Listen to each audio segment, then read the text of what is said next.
Hello प्यारे छात्रों एवं दोस्तों, आप सभी का लाइफ स्टडी सत्या में स्वागत है। प्यारे छात्रों, आज हम बात कर रहे हैं त्रिकोणमिति के परिचय के पश्चात आज त्रिकोणमिति के पहले पार्ट के बारे में हम बात करेंगे, जिसमें हम आज सीखेंगे प्यारे छात्रों कोणों के मापन की पद्धतियाँ एवं उनकी इकाइयों के बारे में।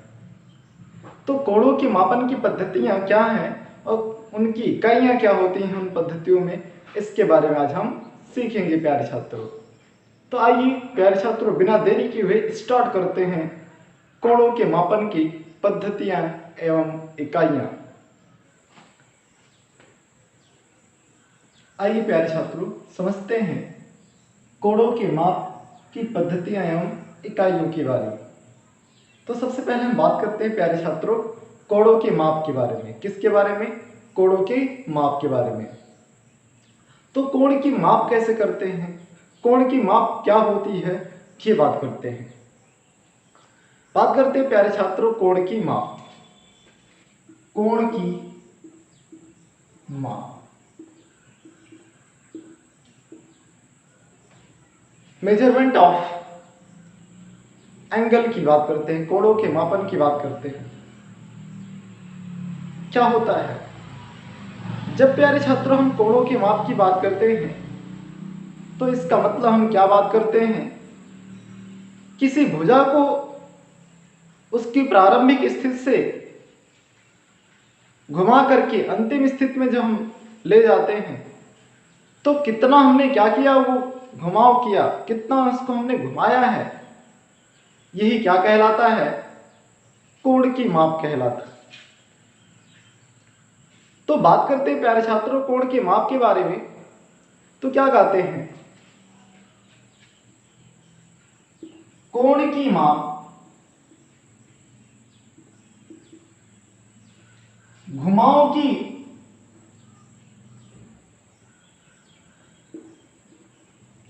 घुमाव या घूर्णन की वह मात्रा है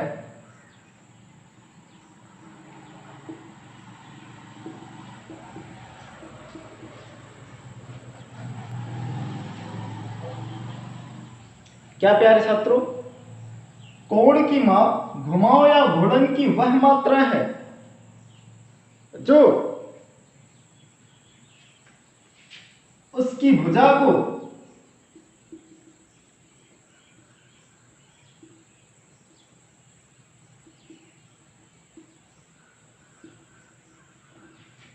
प्रारंभिक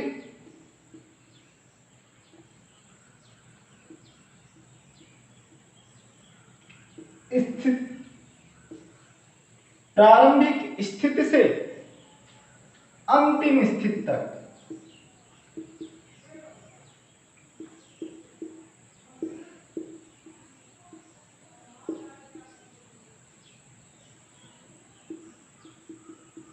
घुमाने में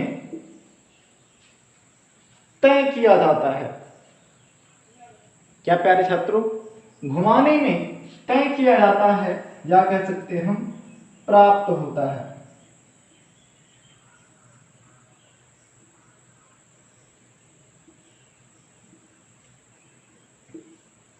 प्राप्त होता है। बात करें प्यारे छात्रों, मान लेते हैं जैसे कि ये क्या है, एक कोई कोण है,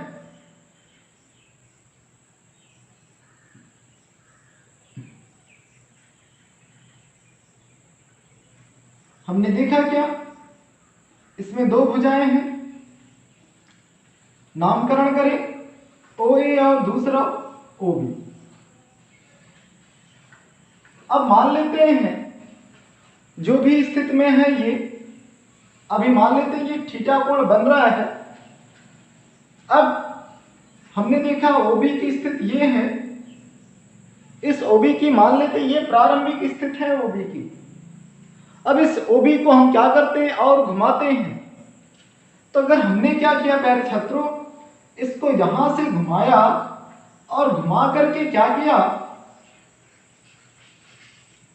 इस स्थिति में लेते आया। क्या प्यारे छात्रों, हमने क्या किया, यहां से OB को घुमाया, OB से हमने क्या किया, OC की स्थिति में लेते आया इसे। अब OB को अगर हम इसकी प्रारंभिक स्थिति बात करें तो इसकी अंतिम स्थिति क्या हुई, तो बात करते हैं ये इसकी अंतिम स्थिति हुई। अब इसके प्रारंभिक स्थिति से अंतिम स्थिति तक जो घुमाव प्राप्त होता है या जो घूर्णन प्राप्त होता है वही क्या है प्यारे छात्रों, वही कोण है। अब हमने देखा क्या प्यारे छात्रों, यहां कोण थीटा था। अब हमने क्या किया, पुनः इसको घुमाया तो मान लेते हैं ये क्या हुआ, एक नया कोण θ1, एक नया घुमाव θ1 होता है। ये जो घुमाव में प्राप्ति है हमने देखा क्या, वो क्या है, θ1 है। अब प्यारे छात्रों θ1 ये माप किस में ली गई है, इसकी बात करते हैं। तो प्यारे छात्रों कोणों के मापन की 3 पद्धतियां प्रचलित हैं। आइए उनको हम जानते हैं, कौन कौन सी 3 पद्धतियां हैं। तो बात करते हैं प्यारे छात्रों पहली पद्धति। क्या हमने बात किया, कोण के मापन की पद्धतियों के बारे में अगर हम बात करते हैं तो कितनी पद्धतियां हैं, 3 पद्धतियां हैं। कुल कितनी पद्धतियां हैं, 3 पद्धतियां हैं प्यारे छात्रों। चेक करते हैं कौन कौन सी पद्धतियां हैं। पहला प्यारे छात्रों साष्टिक पद्धतियां जिसे बोलते हैं कॉस्टिक, सॉक्स्टिक, जैसे कॉस्टिक भी कहते हैं, कास्टिक पद्धति प्यारे छात्रों। दूसरा बात करते हैं प्यारे छात्रों सतिक पद्धति, सतिक पद्धति। तीसरा बात करते हैं प्यारे छात्रों क्या, तो तीसरे की जब हम बात करते हैं प्यारे छात्रों तो हमें प्राप्त क्या होता है, हमें रेडियन या वृत्तीय पद्धति,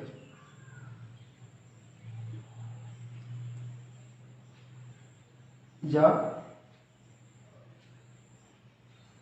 वृत्तीय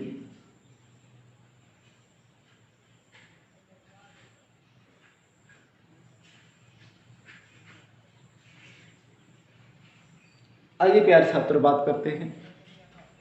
ये जो पद्धति है, इस पद्धति को, साष्टिक पद्धति को हम प्यारे छात्रों ब्रिटिश पद्धति बोलते हैं।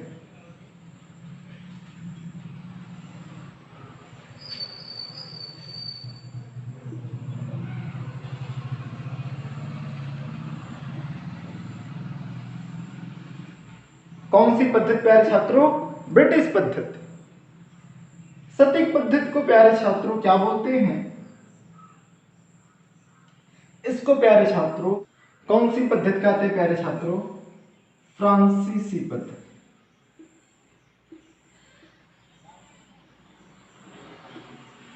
तीसरी पद्धति की बात करें प्यारे छात्रों, तीसरा पद्धति जिसे हम रेडियन या वृत्तीय पद्धति कहते हैं, इसको हम एक और नाम देते हैं। कौन सा नाम देते हैं प्यारे छात्रों, तो बात करते हैं क्या इसके बारे में। तो ये जो रेडियन या वृत्तीय पद्धति है इसे एसआई पद्धति कहते हैं। इसे प्यारे छात्रों एसआई पद्धति कहते हैं। आइए प्यारे छात्रों एक एक के बारे में क्या करते हैं, अध्ययन करते हैं। इन पद्धतियों में कोण की कौन सी इकाइयां ली गई हैं, इनके बारे में बात करते हैं प्यारे छात्रों। जानना चाहते हैं, आइए प्यारे छात्रों इसको जानते हैं। साष्टिक पद्धति, ब्रिटिश पद्धति क्या है, आइए समझते हैं। साष्टिक पद्धति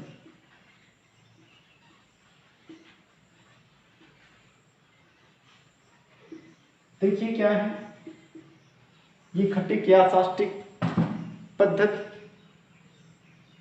समझिए। बात करते हैं प्यारे छात्रों, कि त्रिकोणमिति में त्रिभुज, जो त्रिभुज का मापन आधार त्रिभुज है वो क्या है, समकोण त्रिभुज।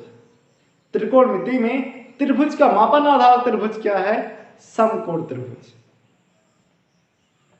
तो प्यारे छात्रों, समकोण त्रिभुज अर्थात इसमें समकोण प्राप्त होता है।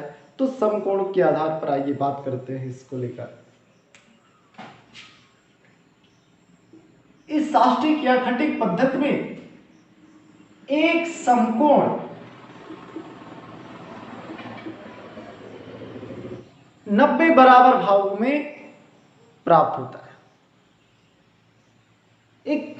इस पद्धति में एक समकोण 90 बराबर भागों में बंट जाता है।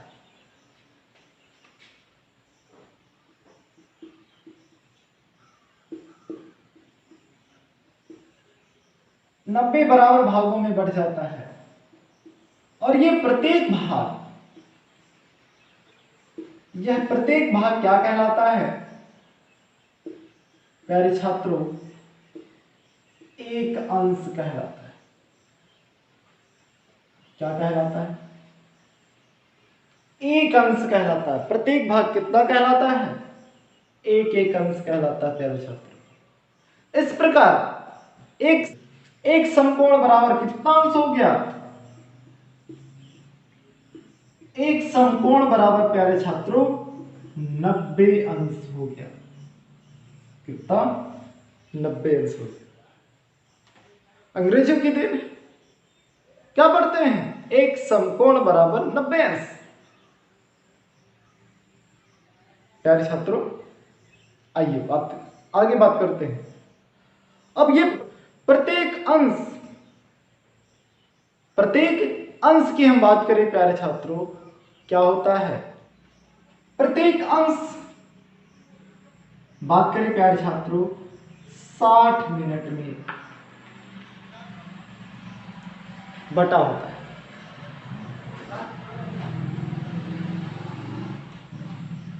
अर्थात एक अंश बराबर क्या, 60 मिनट।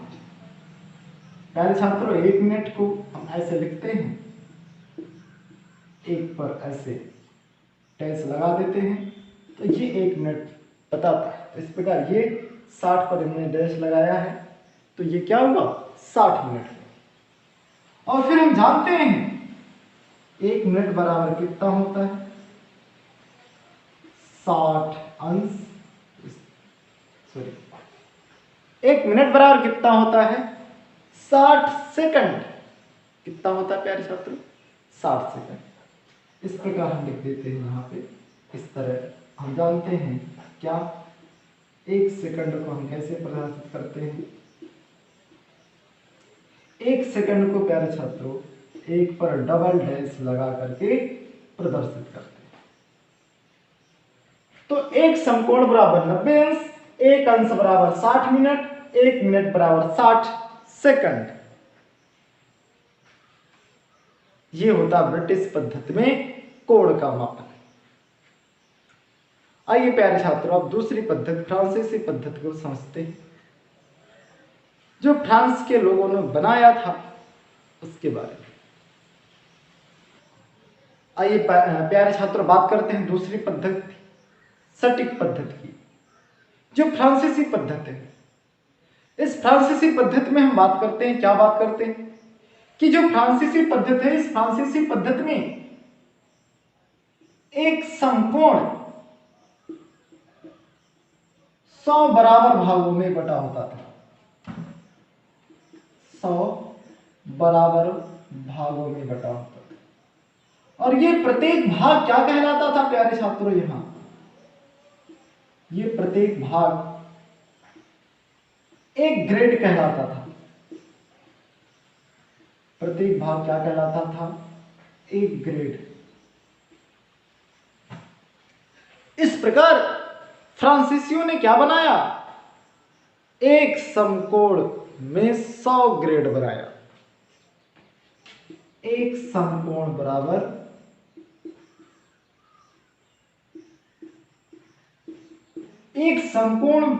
बराबर क्या? 100 ग्रेड। इस तरह।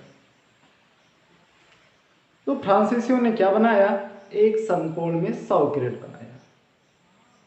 अब आगे बात करते हैं ग्रेड में क्या होता है, इसके बारे में जानते हैं। तो ऐसे ही इन्होंने क्या बनाया? एक ग्रेड बराबर क्या? 100 मिनट और 1 मिनट बराबर 100 सेकंड। ठीक है, इस तरह। तो ये फ्रांसीसी पद्धति में हो गया। अब आइए बात करते हैं प्यारे छात्रों, जो अंतरराष्ट्रीय पद्धति है, जो पूरे विश्व में मान्य है, रेडियन पद्धति, वृत्तीय पद्धति, इसके बारे में आइए अध्ययन करते हैं। बात करते हैं प्यारे छात्रों किसके बारे में? रेडियन या वृत्तीय पद्धति के बारे में। रेडियन या वृत्तीय पद्धति के बारे में क्या होता है प्यारे छात्रों? रेडियन या वृत्तीय पद्धति के बारे में, तो यहां पर जो कोण का मात्रक है क्या होता है? रेडियन होता है। इस पद्धति में कोण का मात्रक क्या है? कोण का मात्रक क्या है प्यारे छात्रों? रेडियन। क्या है? रेडियन। रेडियन का प्रतीक क्या है? एक रेडियन बराबर 1 पर सी। आइए समझते हैं रेडियन की परिभाषा के बारे में। रेडियन की परिभाषा क्या कहता है? एक रेडियन की परिभाषा कि एक रेडियन वह कोण है जो उसके केंद्र पर उसके त्रिज्या के बराबर माप का चाप बनाता है। क्या प्यारे छात्र? एक रेडियन वह कोण है, क्या बात किया प्यारे छात्रों? एक रेडियन वह कोण है जो वृत्त के केंद्र पर, कहां पर? वृत्त के केंद्र पर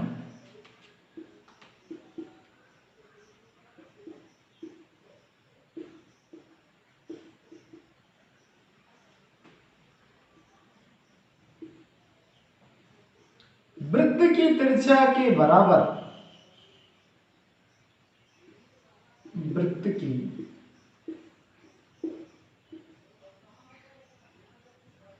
त्रिज्या के बराबर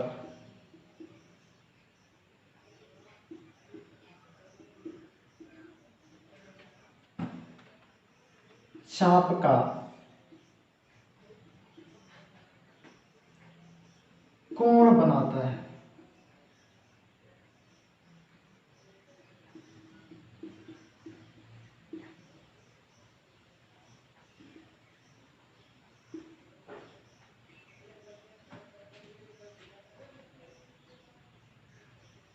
वृत्त की त्रिज्या के बराबर चाप का कोण बनाता है।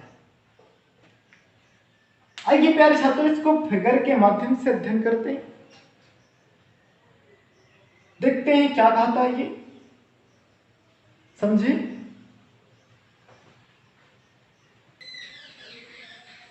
देखिए प्यारे छात्रों, अध्ययन करें इसको, क्या कहता है, करें अध्ययन। आइए देखिए, ये एक सर्कल है, वृत्त है। लेट मानते हैं क्या? इसकी जो त्रिज्या है वो कितनी है।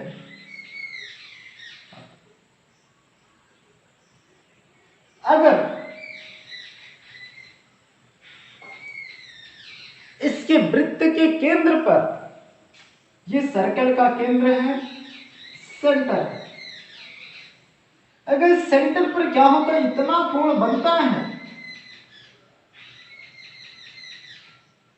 इतना कोण बनता है कि उसकी माप चाप के रूप में क्या है, उसकी माप चाप के रूप में वृत्त की त्रिज्या r के बराबर है। वृत्त की त्रिज्या r के बराबर। प्यारे छात्रों, यदि हमने देखा ये त्रिज्या है, ये भी त्रिज्या है, और ये चाप की जो माप भी वो क्या हो, उस त्रिज्या r के बराबर हो जाए, तो इस वृत्त के केंद्र पर जो कोण बन रहा है, ये कोण ही क्या होगा, 1 रेडियन के बराबर होगा। यह कोण ही क्या होगा, 1 रेडियन के बराबर होगा। क्यों आया समझ में? आइए देखिए, लेकिन ये ध्यान रखना है कि रेडियन की माप क्या होती है, अचर होती है। रेडियन की माप क्या होती है, अचर होती है।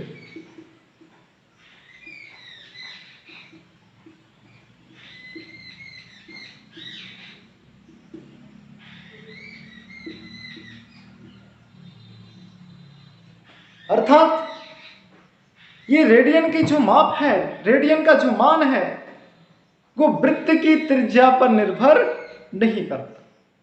क्या प्यारे छात्र, रेडियन की माप या रेडियन का मान वृत्त की त्रिज्या पर निर्भर नहीं होता कि वृत्त की त्रिज्या छोटी है, बड़ी है, 1 इंच की है, 10 इंच की है, 5 सेंटीमीटर की है, 50 सेंटीमीटर, इस पर निर्भर नहीं करता। क्या बताया प्यारे छात्रों कि ये जो रेडियन की माप है, यह वृत्त की त्रिज्या पर निर्भर नहीं करता।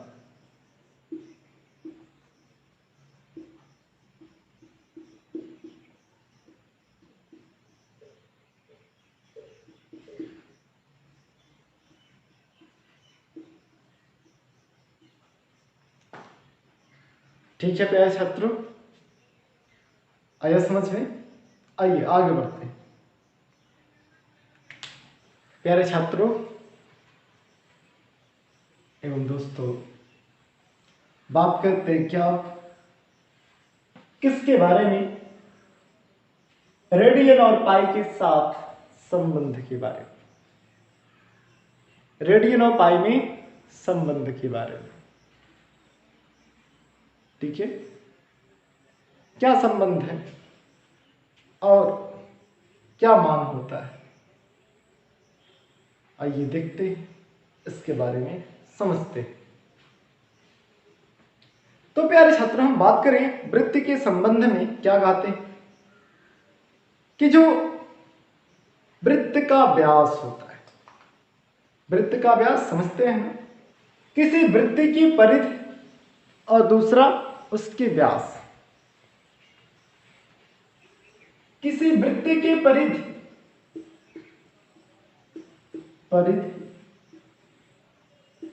और उसके व्यास का जो अनुपात है,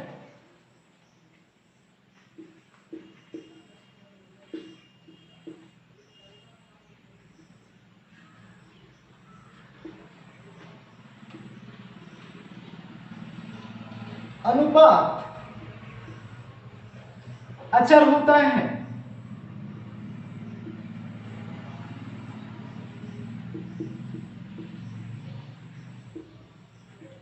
वृत्त की परिधि और उसके व्यास का अनुपात अचर होता है, जिसे ग्रीक अक्षर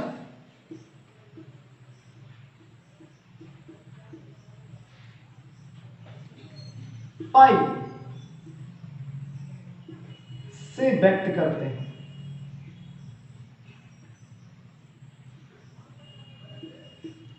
किससे व्यक्त करते हैं? ग्रीक अक्षर पाई से व्यक्त करते हैं। तो ग्रीक अक्षर पाई से व्यक्त करते हैं। आइए देखते हैं पाई का मान क्या है। इस पाई के मान की बात करें प्यारे छात्रों, तो इस पाई का मान क्या होता है? अचर होता है। क्या? पाई का जो मान होता है वो अचर होता है। पाई का मान बात करें प्यारे छात्रों तो 22/7, 22/7। और बात करें प्यारे छात्रों 3.1428 3.1428 होता है। हम बात करें प्यारे छात्रों वैसे सामान्यतः एक पाई क्या है? एक अपरिमेय संख्या है। पाई क्या है?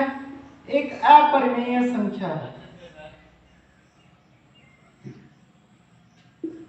एक अपरिमेय संख्या है प्यारे छात्रों, ठीक है। पाई का कहीं कहीं वास्तविक मान क्या बताया जाता है?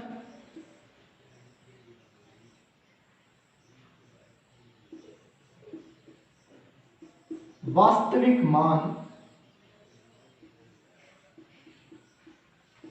355/113 अप्रोक्सीमेट, लगभग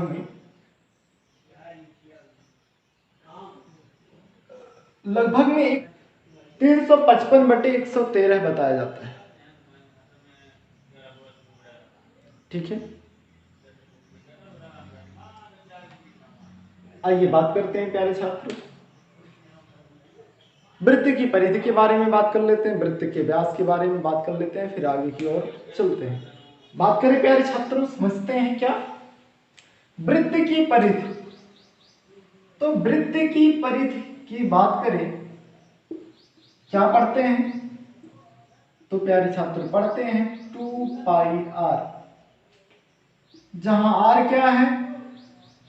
वृत्त की त्रिज्या। क्या है? वृत्त की त्रिज्या। कौन? r, जहां वृत्त की त्रिज्या क्या है? r है। बात करते हैं वृत्त के व्यास के बारे में। वृत्त का व्यास क्या होता है? 2 गुणे त्रिज्या बराबर 2r। तो बात करते हैं क्या वृत्त की परिधि व व्यास का अनुपात। वृत्त की परिधि, परिधि बटे व्यास, परिधि बटे व्यास बराबर 2πr/2r बराबर क्या? पाई, जो क्या है? एक अचर वैल्यू है प्यारे छात्रों। क्या है? एक अचर वैल्यू है, अचर मान है, ठीक है। क्या प्यारे छात्रों बात करते हैं जी, पाई क्या है? अचर है। किसी बिंदु पर या वृत्त के केंद्र पर, किसी बिंदु पर या वृत्त के केंद्र पर, एक चक्कर में, वृत्त के केंद्र पर एक चक्कर में, 2 चक्कर की नहीं बात करते, एक चक्कर, सिर्फ ऐसे भी कर सकते हैं। वृत्त के केंद्र पर 2π रेडियन का कोण बनता है। 2π रेडियन का कोण बनता है प्यारे छात्र। अर्थात प्यारे छात्रों बात करें 2π रेडियन का कोण बनता है, तो हम जानते हैं वृत्त के केंद्र पर कितने अंश का कोण बनता है। तो 2π रेडियन का कोण बन रहा है, इसका मतलब 2π बराबर 360 अंश। इसका मतलब पाई रेडियन का मतलब क्या हुआ? 180 अंश प्यारे छात्रों। क्या प्यारे छात्रों? पाई रेडियन का मतलब क्या हुआ प्यारे छात्रों? 180 अंश का कोण। ठीक है, इसके आगे प्यारे छात्रों अगले वीडियो लेक्चर में हम बात करेंगे। Thank you, all the best.